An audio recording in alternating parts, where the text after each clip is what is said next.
kita bersatu di perubahan. Apa kata pisah di tengah jalan? Yang penting jaga silaturahmi dan persahabatan. Karena untuk Indonesia kita satu harapan dan tujuan. Kita sudah lewati semua dan kini kita kembali dipersatukan. Alhamdulillah. Mari kita sambut ini dengan sukacita. Lalu tentu kami mengajak kerjasama yang semakin kokoh antara fraksi Partai Demokrat dan fraksi PKS di Senayan. Ada Mas Ibas, ada Pak Abdul Haris. Semoga semakin baik dan semakin sinergis di Senayan. Bapak Ibu sekalian, mengingatkan bahwa kolaborasi yang baik antara PKS dan Demokrat menghasilkan beberapa pencapaian. Masih wajar, tapi apakah itu mengarah pilihannya A, B, C, 3? Terjadi perdebatan. Nah, kualitas perdebatan pasti akan berbeda-beda. Ada yang berdebat dengan menggunakan data, ada yang berdebat menggunakan keyakinan, ada yang berdebat yang menggunakan selera. Tapi yang penting nih, polarisasi itu muncul setelah selesai proses yang mempolarisasi itu harus bisa kembali lagi. Jadi kalau saya bayangkan kayak balon tuh. Balon itu dipegang, kalau dipegang tengahnya dia akan terpolarisasi menjadi 2. Tapi begitu selesai pemilunya, lepas dia akan utuh jadi satu lagi. Nah, bagaimana cara menjaga supaya kembali? 1, yang menang merangkul semua. Merangkul semua. Merangkul itu bukan kemudian membawa ke dalam pemerintahan, bukan. Merangkul itu artinya semua terlayani dengan baik. Jangan ada begini, ini era Orde Baru terjadi. Ada desa-desa yang tidak ada listriknya. Kenapa? Karena di desa itu selalu PDI yang menang. Di desa itu P3 yang menang. Itu desa yang menang P3 dan PDI zaman Orde Baru, nggak ada listrik. Itu yang saya maksud dengan dia menghukum, bukannya merangkul. Nggak boleh itu. Yang kedua, yang dikalahkan menghormati keputusan. Walaupun tidak selalu prosesnya itu kita rasakan sebagai free and fair. Tapi saya kemarin bilang, saya akan gugat waktu Pilpres, saya akan gugat sampai MK. Tapi begitu MK memutuskan, maka saya akan katakan saya akan taat pada putusan MK. Kenapa? Ya inilah negara hukum. Inilah negara, inilah berdemokrasi, inilah bernegara. Apakah kita puas? Kita tidak puas. Tapi bukan berarti tidak menghormati putusan. Dan penting dicatat penyimpangan-penyimpangan. Jadi gitu ya, Haira, antara polarisasi dengan perpecahan itu bukan hal yang dekat, itu agak jauh. Nah, tugas negara, pemenang, menjaga polarisasi jangan jadi friksi. Friksi jangan jadi konflik. Gitu. Lalu, Abul, soal kritik dibungkam, ini harus diusahakan terus, Abul. Mana Pak Abul tadi? Abul harus diusahakan terus. Jadi, kenapa diusahakan terus? Ya, jangan berhenti mengkritik. Dan saya ingin menghimbau kepada yang memegang kewenangan di seluruh Indonesia, jangan pernah pandang kritik itu sebagai satu musuh yang harus ditiadakan. Justru kritik itu adalah momen untuk memberikan jawaban. Kenapa teman-teman pengen jawaban? Teman-teman, ini pengalaman saya di Jakarta. Kami sering berterima kasih sekali dengan hal-hal yang oleh buzzer-buzzer. Waktu itu eranya buzzer luar biasa. Apapun yang dikerjakan ada buzzernya di situ. Apa saja. Tapi kita sering berterima kasih.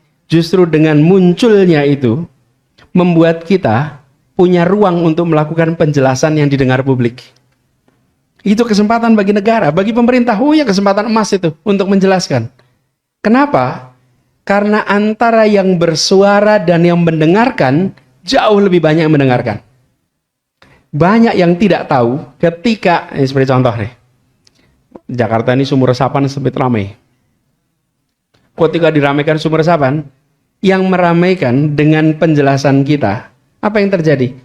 Awam yang tidak pernah mengikuti, tidak pernah tahu soal itu, justru mereka menjadi mendengar karena itu diangkat sebagai kritik. Jadi begitu diangkat sebagai kritik itu ruang untuk kita menjawab. Dan itu yang disebut sebagai mencerdaskan kehidupan bangsa. Kalau Abul mengkritik pemerintah, lalu pemerintah menjawab Lalu Abul mengkritik lagi, pemerintah menjawab lagi. Apa yang terjadi? Audiens di sini semuanya mendengarkan dan semuanya tercerdaskan. Itulah demokrasi.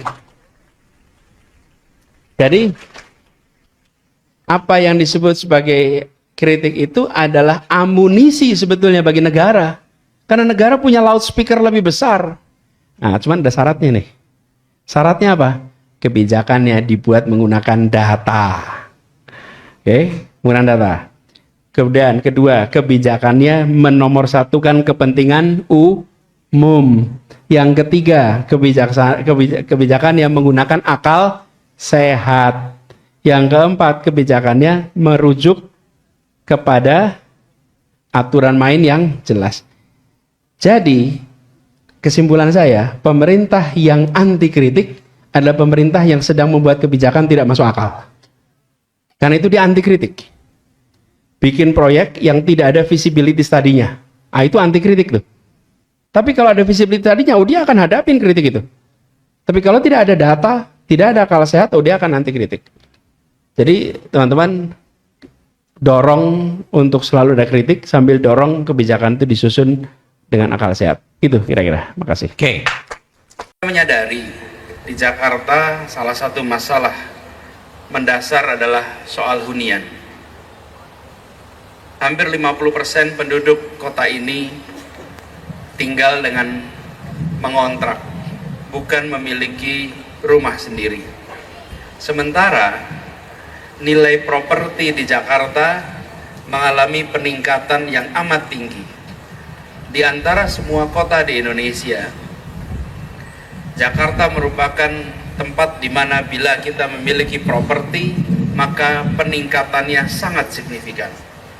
Karena itu, bila separuh dari warga memiliki properti, separuh tidak punya properti, sementara kenaikan nilai properti berjalan secara signifikan, maka yang terjadi bukan warga tidak punya rumah saja, tetapi ketimpangan antara yang memiliki properti dan yang tidak memiliki properti, ketimpangan itu makin hari makin lebar. Mereka yang tidak punya properti makin tahun makin tertinggal kesejahteraannya, karena mereka tidak terbawa di dalam eskalator peningkatan harga properti. Karena itu, menyaksikan problem yang sudah menahun itu, bila pemerintah hanya menyiapkan rumah untuk disewa, maka dia memang membereskan persoalan jangka pendek. Ada rumah, ada tempat tinggal. Tetapi ketimpangan dan ketertinggalan itu tidak selesai. Kenapa? Karena yang tinggal di rumah sewa, dia tidak terbawa di dalam eskalator peningkatan nilai properti tadi. Karena itu, solusi yang harus diberikan adalah mencari terobosan agar warga yang biasanya hanya menyewa tapi bisa menjadi pemilik. Apa kendalanya di situ? Ternyata kendalanya bukan. Halo teman-teman, berjumpa bersama saya di Politik Dani. Pilpres 2024 sudah selesai, ya. Kini kita sedang memasuki Pilpres 2029, teman-teman, yang kurang lebih 2 tahun lebih lagi, ya. Dan ini sangat tidak terasa, teman-teman, ya. Karena kalau kita melihat bagaimana politik saat ini, ya, terus berubah-ubah, ya. Anies Baswedan yang kita kenal sebagai Capres 2024, ya, ini sudah dideklarasikan oleh Gerakan Rakyat dan akan menjadi Capres 2029, teman-teman. Ini akan membuat peta politik semakin luar biasa, ya.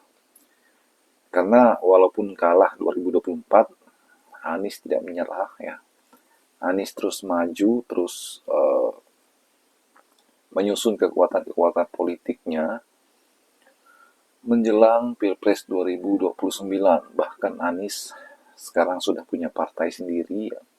Sekarang Anies itu adalah kader partai, teman-teman, yang notabene adalah Gerakan Rakyat yang menjadi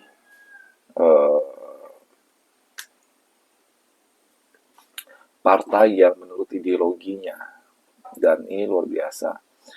Nah, yang menarik adalah ketika siapa yang cocok menjadi pendamping Anies Baswedan ya kan di Pilpres 2029. Ya, siapa lagi kalau bukan AHY, teman-teman ya. Karena AHY ini ya sangat mempunyai potensi yang besar ya untuk menjadi cawapres Anies Baswedan. Karena kalau kita melihat bagaimana waktu beliau ya ingin menjadikan AHY sebagai wapres ya, di sana sambutan masyarakat sangat luar biasa sebenarnya. Ya, sambutan masyarakat sangat luar biasa, sangat mantap teman-teman. Namun karena ya berbagai hal ya, sehingga akhirnya AHY tidak jadi menjadi wapresnya, dan itu membuat kekecewaan publik ya. Seandainya kemarin bahwa AHY itu akan menjadi wapres Anies, teman-teman, tentu ini akan membuat sebuah kemenangan bagi Anies Baswedan ya kan. Dan kita berharap bahwa 2029 nanti Anies dan AHY ini bisa kembali bersatu ya untuk menunjukkan ya jati diri mereka, teman-teman ya, sebagai petarung. Bagaimana menurut kalian? Kita diskusi di kolom komentar ya.